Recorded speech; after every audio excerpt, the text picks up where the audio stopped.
오늘 사무엘상 10장 말씀을 통해서 말씀을 깨닫는 지혜와 응답받는 기도의 은총이 넘치게 되시기를 축복합니다.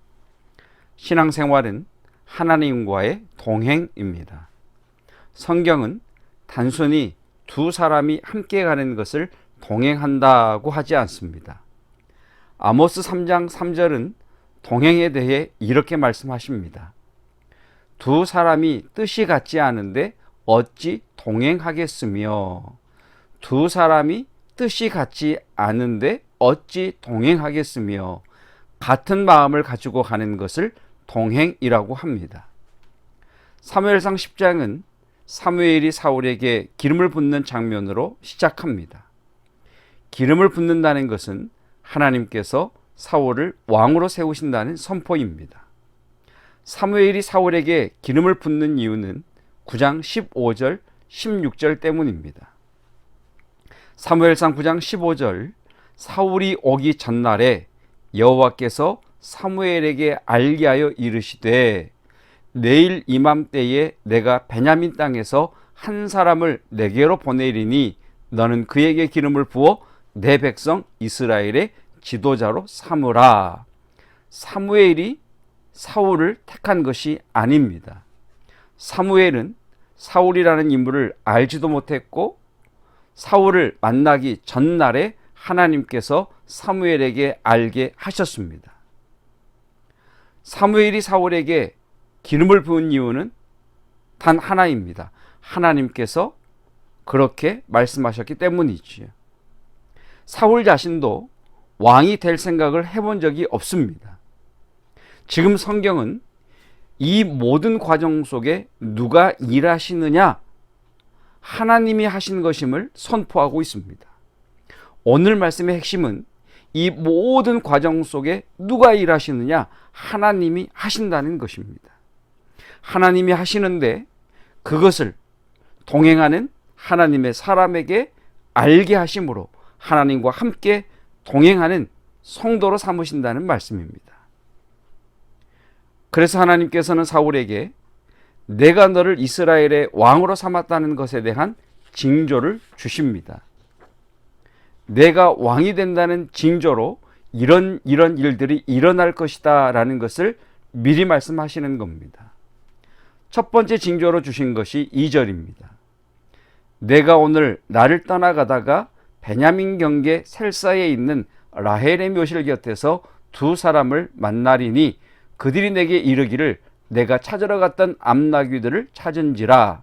내 아버지가 암나귀들의 염려는 놓았으나 너희로 말미암아 걱정하여 이르되 내 아들을 위하여 어찌하리요 하더라 할 것이요. 집으로 가는 길목에 있는 라헬의 묘실 곁에서 두 사람을 만날 것인데, 그 사람들이 뭐라고 말하느냐면 내가 찾으러 갔던 암나귀들은 찾았다. 그리고 내 아버지가 너에 대하여 걱정하신다라는 말을 할 것이라는 겁니다. 여러분, 이럴 가능성이 몇 프로나 될까요? 라헬의 묘실 근처에 갔는데 두 사람을 만나고, 자기는 아무 말도 안 했는데 나귀는 찾았고 내 아버지가 너를 걱정하더라는 이런 일들을 만날 수 있는 것이 몇 프로나 될까요? 두 번째 징조는 3절 4절입니다. 내가 거기서 더 나아가서 다볼 상수리 나무에 이르면 거기서 하나님을 배우려고 베델로 올라가는 세 사람을 만나리니 한 사람은 염소 새끼 셋을 이끌었고 한 사람은 떡 세 덩이를 가졌고 한 사람은 포도주 한 가죽 부대를 가진 자라. 그들이 내게 문안하고 떡 두 덩이를 주겠고 너는 그의 손에서 받으리라. 다볼 상수리 나무에 이르면 거기서 예배하려고 베델로 올라가는 세 사람을 만날 것인데, 한 사람은 염소 새끼 세 마리, 한 사람은 떡 세 덩이, 한 사람은 포도주 한 가죽 부대를 가졌다. 그들이 내게 문안하고 떡 두 덩이를 줄 것이다. 상식적으로 보면 일어날 가능성도 없을 것 같은 일을 이야기하고 있습니다. 지금 하나님께서 사울에게 자꾸 징조들을 주십니다. 무엇 때문입니까? 하나님의 말씀이 믿어지도록 징조들을 주시는 겁니다. 이 과정 속에 일하시는 분이 하나님이심을 사울 왕에게 확증시켜 주시는 겁니다. 세 번째 징조로 주신 것이 5절 6절입니다. 그 후에 내가 하나님의 산에 이르리니 그곳에는 블레셋 사람들의 영문이 있느니라. 내가 그리로 가서 그 성으로 들어갈 때에 선지자의 무리가 산당에서부터 비파와 소고와 저와 수금을 앞세우고 예언하며 내려오는 것을 만날 것이요 내게는 여호와의 영이 크게 임하리니 너도 그들과 함께 예언을 하고 변하여 새 사람이 되리라. 그 후에 내가 하나님의 산에 이를 텐데 그곳에는 블레셋 사람들의 주둔 부대가 있는 곳이다.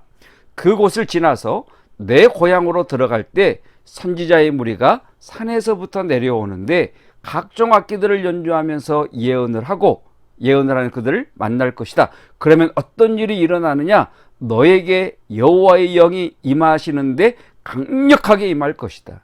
그러면 내가 그 자리에서 예언할 것이다. 그리고 변하여 새 사람이 될 것이다. 새 사람이 된다는 말은 완전히 뒤집어진다는 말입니다. 완전히 뒤집어진다는 말은 전혀 다른 사람이 될 것이라는 말씀입니다. 사랑하는 성도 여러분, 성령이 임하셔야 내가 새 사람이 됩니다. 성령이 강력하게 임하셔야 근본적으로 내가 변합니다. 변하기를 원하는데 내가 변하지 않는 성도가 있다면 여러분, 성령을 사모하십시오.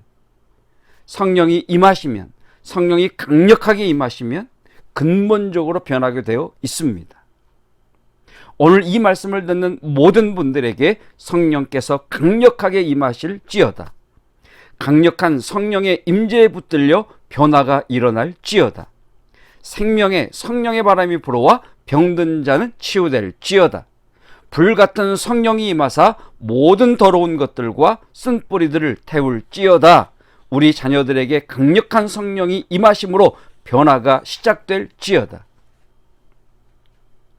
7절 이 징조가 내게 임하거든 너는 기회를 따라 행하라. 하나님이 너와 함께 하시느니라. 기회를 따라 행하라. 이 말씀은 성령이 너를 이끌어갈 것인데 너는 그 이끄심을 따라 행하라. 그러면 하나님이 너를 이끌고 가는 놀라운 인생으로 변할 것이라는 말씀입니다. 사랑하는 성도 여러분, 신앙은 선지출 후 결제가 아닙니다. 신앙은 선결제 후 지출입니다. 우리는 어떤 일을 시작할 때 이미 그 일을 결정하고 시작하고 하나님에게 도움이나 은혜를 구할 때가 있습니다. 그러나 신앙은 하나님의 뜻을 묻는 것으로부터 시작되어야 합니다. 하나님, 이 일을 해도 좋은지, 하나님 어떻게 행해야 되는지 주님의 말씀을 통해 알게 해 주십시오. 하나님께서는 징조를 통해 하나님이 함께 하시고 하나님이 이끌어 가시고 그 과정을 이루시는 분이 하나님이신 것을 사울에게 보이셨던 것처럼 내게 말씀으로 징조하여 주시고 다른 사람을 통하여 알게 하시고 환경을 통하여 알게 해 주십시오. 하나님의 뜻을 먼저 구하고 나아갈 때, 그리고 성령께서 나를 이끌어 가시는 그 이끄심을 따라 행할 때에 하나님이 나를 이끌고 가는 놀라운 인생으로 변할 것입니다. 사랑하는 성도 여러분, 성령께서 우리를 이끌어 가실 것인데 성령 하나님의 이끄심을 따라 행하시기를 축복합니다. 그러면 하나님께서 우리를 이끌고 가는 놀라운 인생으로 변할 것입니다. 오늘 그 마음을 내게 부으사 나를 이끌어 가시는 하나님과 동행하는 복된 날 되시기를 축복합니다. 기도하겠습니다. 하나님, 나와 동행하시는 하나님의 마음을 내게 부어 주옵소서. 오늘 이 시간 성령께서 임하시되 강력히 임하기를 원합니다. 강력한 성령의 임재를 통하여 삶이 변하게 하시고 근본적으로 내가 변하게 하시고 우리의 자녀들이 변하기를 원합니다.